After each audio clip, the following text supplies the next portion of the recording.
Tako da smo se najprej pri to starejše populacije, ki smo jih dali v vlogo mentorjev, kasneje ugotovili na slajdu, ko smo tudi osvežili kadrovski bazen, približno 500 nas je domačinov,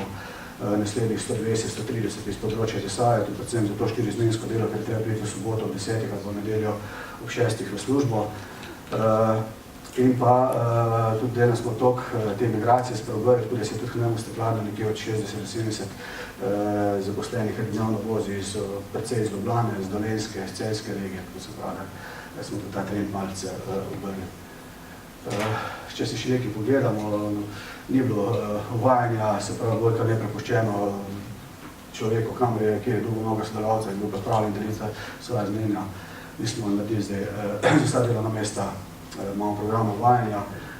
mentorski sistem, preko 70 mentorjev, imamo še tudi kasneje, ki je več povedal, premalo inženirskega znanja, se pravi, vse se je skrivali, pisali neke beležke, ni bilo nekaj sistematičnega vodenja, skratka, bolj si skrival, bolj si bil cenjen, jaz, pač, tako je bilo, ja. S tem sem bil kar precej izziv, da smo, ampak smo v nekih 2 letih uspeli prepričati tudi to strukturo teh naših steklarskih mojstrov, da so podelili ta naša znanja, in kasneje tudi, mislim, da še en slajd pri to temo. Vodstvena struktura je struktura, s katero, tu jih je nekje od 65 do 70, s katero imamo non-stop letne treninge. Večinoma teh treningov so pa rdeča nit je komunikacija, spoštovanje, spoštljiv odnos do sodelavcev, se poslušamo, se slišimo. Večinoma izzivov pa težav, kako temu rečemo, če sami organizirate pride do tega, da to izhaja iz nepopolne ali pa nezadostne komunikacije. Se pravi, da to je ta cehovska mentaliteta, to sem že tudi malo omenil, nepripravljen za seveda, da bi tudi videli, da je tega tudi vse življenjskega učenja ni bilo, sredstva, ki smo jih namenili, so bila, rekel, bizarna.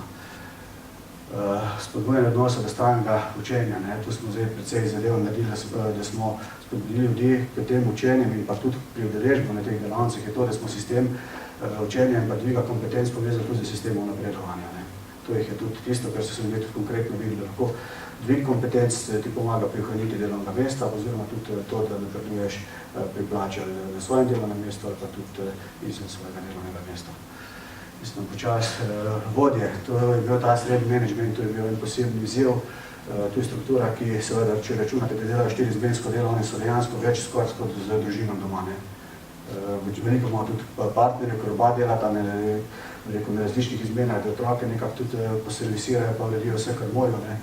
Tako da se te vodje bolj solidarizirajo, da so del, se tretirajo kot strokovnjaki, ne pa kot vodje, ampak to so vodje. Mi nekaj ekipa grejo popoldan v 5 tednah domov, te nam delajo rezultate, sobote, nedelje, praznike, oni vodijo fabriko, oni nam delajo rezultate. Tako da, to se že tako vem, da s temi delamo res intenzivno že kar 7-8 let. Predvsej smo naredili na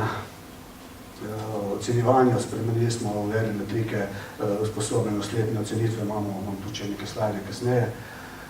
O tem si že rekel, prevzem odgovornosti, srednji menedžment, mi smo strokovnjaki, nismo vodje, čeprav imajo, največji vodja neizmen ima tudi izmena okrog 70 ljudi, kar je že zelo daj. Tukaj sem rekel, ni zanimanja, da postaneš vodja, pa nisi več del te svoje skupine.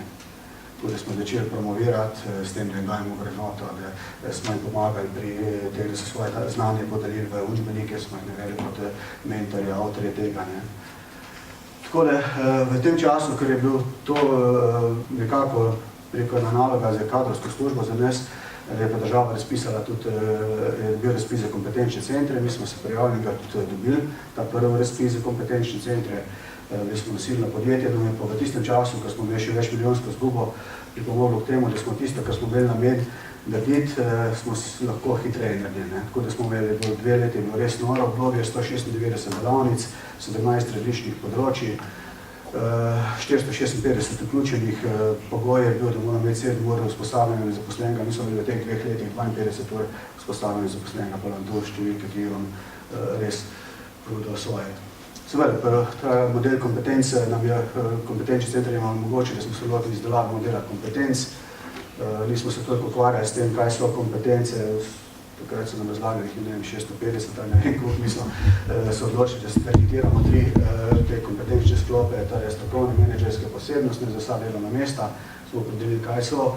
določili ciljno vrednoto, s pomočjo zunanje inštitucije, ki je bil kar velik projekte, 100-360 stopinjsko analizo smo zbirali dejansko stanje, se pravi razkorak med dejanskim pa željeno vrednostjo, pa ta zadnja naša kolona,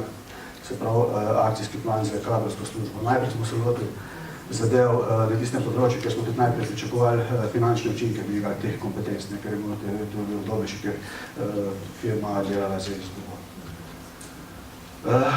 Rekel sem, v Sloveniji ni zadrževanja ustanove za našo proizvodno, je bila steklarska, je še tudi steklarska šola v Rogaški, ampak je manjši obseg, ne pa za avtomatsko proizvodno tisto, kar imamo mi. Se pravi, da je vso znanje, mislim, da danes omenjuje v glavah teh naših steklarskih mojstrov, smo imeli kar res borbe, da smo jih pripravili, da so ta svoje znanja podelili. Smo jim pa pomagali, so nastali lepi priročniki, knjige, so vsa področja imamo danes to urejeno, nekaj že s pomočjo teh tehnik, danes nam to omogoča, seveda smo jih navedli kot avtorje vsega tega. Sporedno smo se lotili tudi uvedbe mentorskega sistema, čisto od začetka, z namenom čim hitrejšega prenosa znanj, še leta nazaj veljali, može biti, ne vem, 10 let v firmi, da boš dober steklar, mi smo te tabuje zdaj podirali vsa leta, mi imamo najdaljši sistem uvajanja, traje 9 mesecev tudi za strojnega steklarja. Tako da, danes smo